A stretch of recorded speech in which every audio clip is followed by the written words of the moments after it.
ചക്ഷുശ്രവണ ഗളസ്തമാം നിർദുരം ഭക്ഷണത്തിന് ഇരക്കുന്നത് പോലെ കാലാഹിന ഭോഗങ്ങൾ തേടുന്നു മർത്യൻ. അതിന് മനുഷ്യനായിട്ട് പറഞ്ഞിരിക്കുന്നു, ഇത് ഞാൻ മൃഗമായിട്ട് സ്വീകരിച്ചിരിക്കുന്നു. മനുഷ്യന്റെ സ്വഭാവം ഇതുപോലെ തന്നെ ചത്ത് കൂടിക്കൊണ്ടിരിക്കുക. അന്നേരവും ഇത് ഓരോന്നിനെ പിടിച്ച് തിന്ന്. പക്ഷെ ബലമുള്ളത് ചെറുതിനെ പിടിച്ചതോടെ ഇരിക്കും ജീവിക്കാൻ വേണ്ടി. അവൻ്റെ മരണസമയം അടുത്തിട്ട് വരുന്നുള്ള കാര്യം ഇത് അറിയുന്നില്ല. വില പറഞ്ഞു കൊടുക്കാവുന്ന സാധനമല്ല അല്ല ഇതൊന്നും. ഇതിന് വില പറയണമെങ്കിൽ അതുപോലെ ആ ചോദിക്കുന്നവരും പറയുന്നവരും ഇതിൻ്റെ കാര്യം മനസ്സിലാക്കി അങ്ങനെ വന്നു വരുമ്പോൾ ഇത് കൊടുക്കാൻ പറ്റും. അല്ലാതെ ഇത് വില എന്നാന്ന് ചോദിച്ചാൽ വില പറയാനുള്ള സാധനമല്ല ഇത്. നമസ്കാരം. 84 വയസ്സുള്ള വിശ്വംഭരൻ ചേട്ടൻ ഒറ്റത്തടിയിൽ നിർമ്മിച്ചിരിക്കുന്ന 9 ജീവികളുടെ ശില്പങ്ങൾ ഉള്ള ഈ ഒരു അപൂർവമായ ഒരു സംഭവം കാണിക്കാൻ വേണ്ടിയാണ് ഞാൻ നിങ്ങൾക്ക് വന്നത്. എന്തായാലും ഞാനിപ്പോൾ നിൽക്കുന്നത് ആലപ്പുഴയിലാണ്. ആലപ്പുഴയിൽ കളർക്കോട് ക്ഷേത്രത്തിന് തൊട്ടടുത്താണ് വീട്. അപ്പം വിശ്വംഭരൻ ചേട്ടൻ്റെ വീടാണ്. ഇവിടെട്ടാണ് ഈ വർക്കുകളൊക്കെ ചെയ്യുന്നത്. എന്തായാലും കൂടുതൽ നമുക്ക് വിശ്വംഭരൻ ചേട്ടനോട് ചോദിച്ചു മനസ്സിലാക്കാം. കാരണം ഇതിനകത്ത് 9 ശില്പങ്ങളാണ് ഈ ഒരു വേരിനകത്ത്. ഇത് മറ്റാരുടെയെങ്കിലും കയ്യിൽ ഈ ഒരു വേര് കിട്ടിയിരുന്ന എന്നേ ഇത് തീയായി ചാരമായി പോയാണ്. ഇപ്പോൾ ഇത് അമൂല്യമായ ഒരു വസ്തുവായി മാറിയിട്ടുണ്ട്. എന്തായാലും വിശ്വംഭരൻ ചേട്ടനാണ് ഈ നിൽക്കുന്നത്. വിശ്വംഭരൻ ചേട്ടൻ എന്തോ ചെയ്തു വെച്ചിരിക്കുന്നത്? ഇത് ആനച്ചോടിൽ ഈ മൃഗങ്ങളുടെ എല്ലാം ഇത് മുഖം ശില്പി പണിത് വെച്ചിരിക്കുക. ഈ അയവിറക്കുന്ന മൃഗങ്ങളുടെ ഈ അയവ് കൊത്തി തിന്നുകൊണ്ടിരിക്കുന്ന ഒരു കൊറ്റിയുടെ രീതിയായത് കണ്ടോ? ഏരട്ടത്തിൽ അതിന്റെ മേളിലിരിക്കുന്ന ഒരു പക്ഷി. അതെ, മേളിൽ താഴെ അതെ, അത് കണ്ടോ? ഇത് ഒരു പക്ഷിയാണ്. ഇത് സിംഹമാണ്. സിംഹത്തിന്റെ അയവിറക്കുന്ന ആ കവളിൽ നിന്ന് വരുന്നതല്ലേ കൊത്തി തിന്നാൻ ശ്രമിക്കുക ഇത് ഈ കിളി. ഇത് എവിടുന്ന് സംഘടിപ്പിച്ച ഈ ഒരു പേര്? കോഴഞ്ചേരിന്നോ? അതെ. അല്ല, നാട്ടുതടി കിട്ടുകയല്ലേ ഇത്. വേറെ എവിടെങ്കിലും കിട്ടിയായിരുന്നു അവര് തീയരിച്ചതല്ലേ? അതെ അതെ, വേറെ എവിടെങ്കിലും അവര് തീയരിച്ച് ഇപ്പൊ ഇത് കാണാൻ പോലും ഇല്ലായിരുന്നു, ചാരമായി പോയത്. ഇത് കൊറ്റി, ഒരു കൊറ്റി പക്ഷിയാ. ഒരു കൊറ്റിയല്ലേ? കഴുത്തല്ലേ? അതെ. ഇത് ആ കൊറ്റി ഒരു ചിത്രശലഭത്തെ പിടിച്ചിരിക്കുക. താഴോട്ട് വരുമ്പോ ഇപ്പഴാ അത് കറക്റ്റ് ആയത്. ഒരു ചിത്രശലഭത്തെ പിടിച്ചിരിക്കുക, മനസ്സിലായോ? ഇത് ഒരാടാണ്. ആട് ചെവി കണ്ണ് എല്ലാം ഉണ്ട്. പ്രകൃതി നിയമമാണ്. കീരി പാമ്പിനെ പിടിക്കുന്നു. കീരി പാമ്പിനെ പിടിക്കുന്നു. പാമ്പാണ് ഇത്, മനസ്സിലായോ? അതിന്റെ പാല ഈ കാണുന്ന ഇങ്ങോട്ട് വന്നിരിക്കുന്നത്. അടുത്തത് ഇതൊരു നീരാളിയാണ്. ഇത് കടൽ ജീവിയാണ്. കടൽ ജീവി തവളെ പിടിക്കുക. തവളെ പിടിക്കുമ്പോൾ ഈ തവള ഇതിന്റെ വായിലോട്ട് പോയിരിക്കുക. ആ സമയത്തും ഈ നാക്ക് നീട്ടി അടുത്ത് വന്ന പല്ലിയെ പിടിക്കാൻ ശ്രമിക്കുക. ഈ തവള ഈ പല്ലിയായത്. അവൻ മരിക്കാൻ പോവാന്ന് അറിഞ്ഞിട്ടും വീണ്ടും ഈ പല്ലിയെ പിടിക്കാൻ പോവാ. ചക്ഷുശ്രവണ ഗളസ്തമാം നിർദുരം ഭക്ഷണത്തിന് ഇരക്കുന്നത് പോലെ കാലാഹിന ഭോഗങ്ങൾ തേടുന്നു മർത്യൻ. അതിന് മനുഷ്യനായിട്ട് പറഞ്ഞിരിക്കുന്നു, ഇത് ഞാൻ മൃഗമായിട്ട് സ്വീകരിച്ചിരിക്കുന്നു. മനുഷ്യന്റെ സ്വഭാവം ഇതുപോലെ തന്നെ ചത്ത് കൂടിക്കൊണ്ടിരിക്കുക. അന്നേരവും ഇത് ഓരോന്നിനെ പിടിച്ച് തിന്ന്. പക്ഷെ ബലമുള്ളത് ചെറുതിനെ പിടിച്ചതോടെ ഇരിക്കും ജീവിക്കാൻ വേണ്ടി. അവൻ്റെ മരണസമയം അടുത്തിട്ട് വരുന്നുള്ള കാര്യം ഇത് അറിയുന്നില്ല. മരണസമയം അറിഞ്ഞാലും വീണ്ടും അവന് വേണം, പിന്നെയും വേണം. ആർത്തിയുണ്ട്. ഇതന്നെ ഇത്. അത് ഈ ഒരു വേരിലൂടെ മനുഷ്യരിലേക്ക് എത്തിക്കുക ആ ഒരു സന്ദേശം. ഇതൊരാന. ഈ ആനയുടെ കാലാണോ അത്? അതെ, ഈ ആന അപ്പുറത്ത് നോക്കിയാൽ അറിയാം. അത് ഇങ്ങോട്ട് നീണ്ടു ഇതൊരു ആനയായത്, മനസ്സിലായേ? ഇത് ഇവിടം വരെ ഉണ്ട്. ഇതിന്ന് ഒറ്റത്തടിയായി ഇത് ഇത്ര വന്നിരിക്കുന്നു. ഇതിന്റെ ഒരു അടുത്തൊരു കേഴ എന്ന് പറഞ്ഞാൽ മാനിന്റെ വർഗം, കൊമ്പില്ല, പെൺവർഗമാണ് ഇത് കേഴ, മനസ്സിലായോ? അപ്പൊ ഈ ഒരു മരക്കുറ്റിയിൽ ഇത്രയും മൊത്തം എത്ര അനിമൽസ് ഉണ്ട്? ഇത് 9 എണ്ണം വരും. 9 എണ്ണം. ഇപ്പൊ ഇങ്ങനെ ഒന്ന് നോക്കിക്കേ, ഇത് ഈ ഒറ്റക്കാലയിൽ 2 കാലിൽ ആന നിൽക്കുന്ന പോലെയല്ലേ ഇരിക്കുന്നത്. ഇതിന് ഈ തടിക്ക് കുറുവരിയില്ല, ഇത് തട്ടിയാൽ അടന്നു പോകും. ഇത് കറക്റ്റ് ആണ്. ഇത് മാറ്റാമെങ്കിൽ ഇപ്പൊ കറക്റ്റ് ആണ്. മനസ്സിലായി.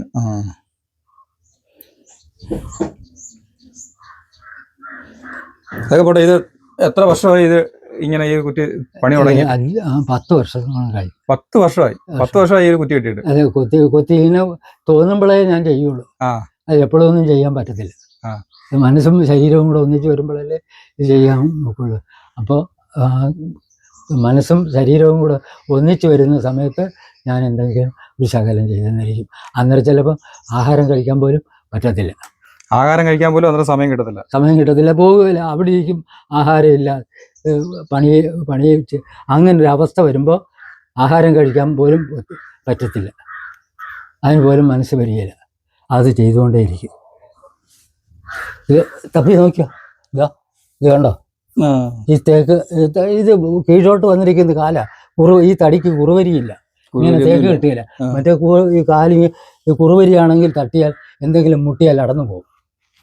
ഇത് കണ്ടോ ഈ തടിയെന്ന്, ഈ തടിയുടെ വിശേഷം അതാ. എൻ്റെ പേര് വിശ്വംഭരൻ ആചാരി, കന്നിട്ടയിൽ വീട്, കളർകോട്. എനിക്ക് 2 പെൺമക്കളാണ്. അവരെ 2 പേരെയും അയച്ചു. അവർ സുഖമായി ജീവിക്കുന്നു. പക്ഷേ ഇത് എൻ്റെ ഭാര്യയാണ്. ഞങ്ങൾ 2 പേരും മാത്രമേ ഇപ്പോൾ ഉള്ളൂ ഇവിടെ. ബാക്കിയുള്ളവർ ഇവിടെ ഇല്ല. അവർ ഓരോ സ്ഥലത്ത് അയച്ചിരിക്കുന്നു. അവരവിടെ ജീവിക്കുന്നു. കൂടെ വരും. അങ്ങനെ കഴിഞ്ഞു പോകുന്നു. അപ്പോൾ ഇവിടെ മഴ വരുമ്പോഴത്തേനും ഇവിടെ മൊത്തം വെള്ളമാവുമല്ലോ. വെള്ളമാവും. അതിനുള്ള കാര്യങ്ങൾ ചെയ്യാൻ ഞാൻ ആഗ്രഹിക്കുന്നു.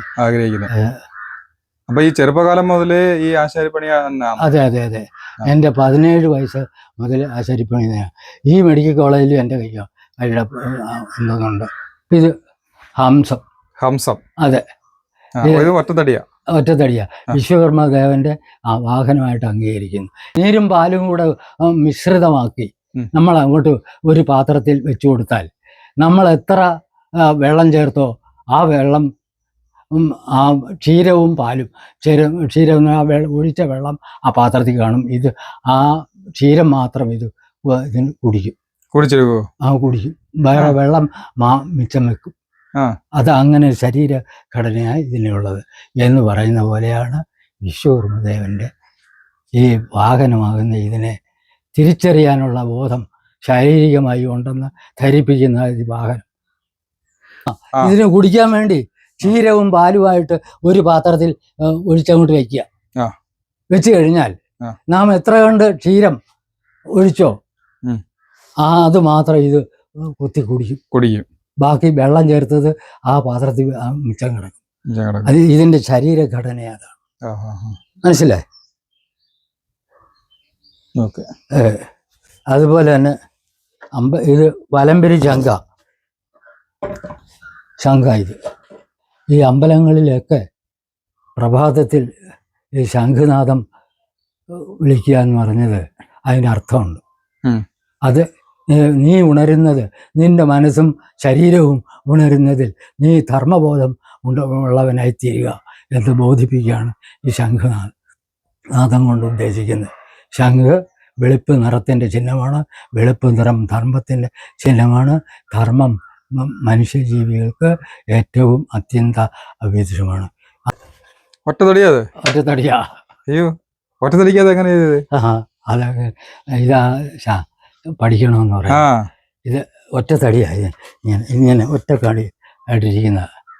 ഇത് 2ആയിട്ട് കീറുന്ന അവങ്ങവും അപ്പുറം കീറുമ്പോൾ ഇതിങ്ങനെ വരും. ഇങ്ങനെ വരുമ്പോൾ ഇതിന് പണിതെടുക്കുന്ന അതിൻ്റെ കാര്യം. ഇത് സരസ്വതി പീഠമെന്ന് പറയും. ഇത് ഈ പണ്ട് മുതലേ ഇത് ഒറ്റത്തടി തന്നെ ചെയ്യുന്നുണ്ട്. അത് പൂർവികരെ കാണിച്ച് തന്നിട്ടല്ലേ ഇത് നമ്മൾ ചെയ്ത്. അതിന് പണ്ട് മുതലേ പറയേണ്ട കാര്യമല്ല, നമ്മുടെ ശാസ്ത്രമല്ല. ഇതുപോലെ ഈ പീഠങ്ങൾ ഞാൻ കണ്ടിട്ടുണ്ട്. പക്ഷെ അതെല്ലാം ഇതേപോലെ ഒറ്റത്തടി ആയിരിക്കുമോ അതോ? എല്ലാം ആയിരിക്കത്തില്ല. അവരുടെ രീതി അനുസരിച്ച് ചിലപ്പോൾ അന്നേരം മടക്കാനും എടുക്കാനും ഒക്കുകയില്ല, നൂർക്കാനും പറ്റത്തില്ല. കടൽ ജീവിയാ, ജലകജീക എന്ന് പറയും. ജലകന്യകെ. ജലകന്യക. ഇത് ഭദ്രകാളി ക്ഷേത്രത്തിൽ പൂജിക്കാൻ വരുന്നവർക്ക് ഇരിക്കാനുള്ള പീഠമാണ്. ഇതൊക്കെ ചെയ്തിട്ട് എത്ര ആളായി? ഇത് ചെയ്തിട്ട് ഒരു 2 വർഷമായിട്ടുണ്ട്. ഇത്രേ ഉള്ളൂ. ഇതും വൈഷ്ണവ പൂജ നടത്തുന്ന, ശൈവ പൂജ നടത്തുന്ന ആൾക്കാർക്ക് ഇരിക്കാനുള്ള പീഠമാണ്. ആ പീഠത്തിന് ഈ കൂർമാകൃതിയാണ്. ആവണിപ്പലക എന്ന് പറയും. ഇത് മൊത്തത്തിൽ മൊത്തത്തിൽ ആവണിപ്പലക എന്ന് പറയും. ഇതും അത് തന്നെ. ഇത് മനുഷ്യന്റെ അല്ല, ആമയുടെ തന്നെ. അമ്മ തല നീട്ടിയാൽ എങ്ങനെ? അതും അത് ഇതിന്റെയൊക്കെ തല അങ്ങനെ തന്നെ. കണ്ടോ? ഇത് പേടവാ. ഇത് കണ്ടോ? ഒറ്റത്തടിയായത്.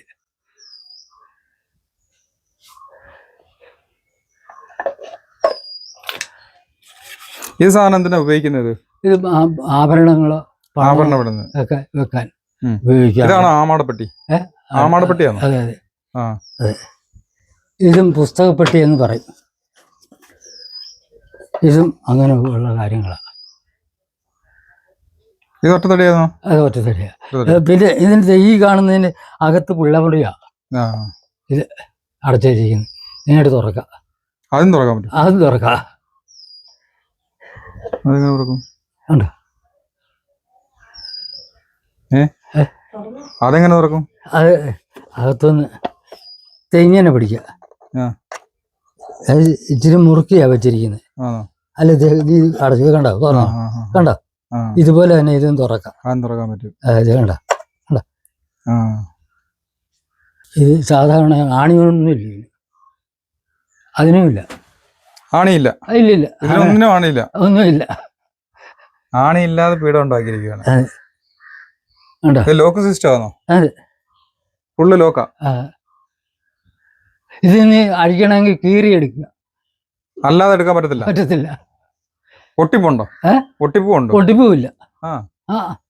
ഇത് പണിത് ഇത് കയറ്റി കഴിഞ്ഞിട്ട് ഉറപ്പിക്കും. അന്നേരം ഇത് അവിടെ ഉറച്ചു പോകും. ഇതിനകത്ത് ഈ പൂട്ട് പോലെ ഉണ്ടാകും. പുഴു വെച്ചാൽ അത് ഉറപ്പിക്കും.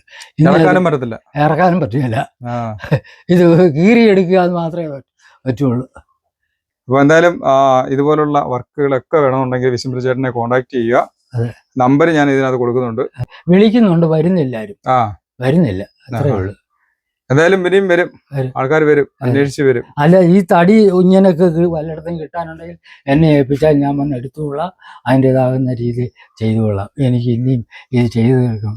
ഏതൊക്കെ തടി എടുക്കും? തേക്ക് തടി, തേക്കും പ്ലാവൊക്കെ എടുക്കൂ? പ്ലാവ് ഇതുപോലെയുള്ള വലിയ തടികളെ എടുക്കാൻ പറ്റത്തുള്ളൂ. തേക്ക് ഈ രീതി കിട്ടുകയാണെങ്കിൽ, ഇത് ഇത്രയും തടിയൽ ഇത് ഇങ്ങനെ കുറുവരിയായിട്ടല്ല നിൽക്കുന്നത്. ഇത് കീഴോട്ടുള്ള വയരാത്. അത് വേരാതെ അത് ഒടിഞ്ഞു ചതഞ്ഞു ഒന്നും പോകത്തില്ല. മറ്റേത് ഒരു തടിയെ കൊത്തി പണിതാൽ അത് കുറുവരി വരും. ഒരു തട്ട് കെട്ടിയാൽ ഒടിഞ്ഞങ്ങ് പോകും. ഇങ്ങനെ അതുകൊണ്ടാണ് തേക്കിന്റെ വേരെടുക്കുന്നത്. വേരിന് തേക്കിന് തായ് വേരില്ല. ഇത് കുറച്ച് കീഴോട്ട് വന്നാൽ ഒരു വശത്തോട്ട് പോകും. ഈ വേര് കീഴോട്ട് പോകത്തില്ല. ഇത് ചുറ്റു വേരുകളാവും വെള്ളത്തേക്കിന്. അപ്പോൾ അങ്ങനെ ഒരു സാധനം, ഈ അപൂർവ സാധനം കിട്ടാൻ വലിയ ബുദ്ധിമുട്ടാണ്. അങ്ങനെ നിങ്ങളുടെ നാട്ടിൽ എവിടെങ്കിലും ഇതുപോലുള്ള തേക്കിന്റെ വേരുകൾ നിങ്ങൾ തീയരിച്ച് കളയാൻ ഉപയോഗിച്ചിരിക്കുന്ന ആ വേരുകൾ ഉണ്ടെന്നുണ്ടെങ്കിൽ വിശ്വംഭര ചേട്ടനെ വിളിച്ചു കഴിഞ്ഞാൽ വന്ന് അടിപൊളിയായിട്ട് അത് എടുത്തതിന് ശേഷം അടിപൊളിയായിട്ട് നല്ല നമ്മുടെ വീടുകളിൽ സൂക്ഷിക്കാൻ പറ്റിയ നല്ല ഒരു കരകൗശല വസ്തുവായിട്ട് തന്നെ മാറും. ഒരുപാട് സന്തോഷം. മറ്റൊരു വീഡിയോയുമായി കാണാം.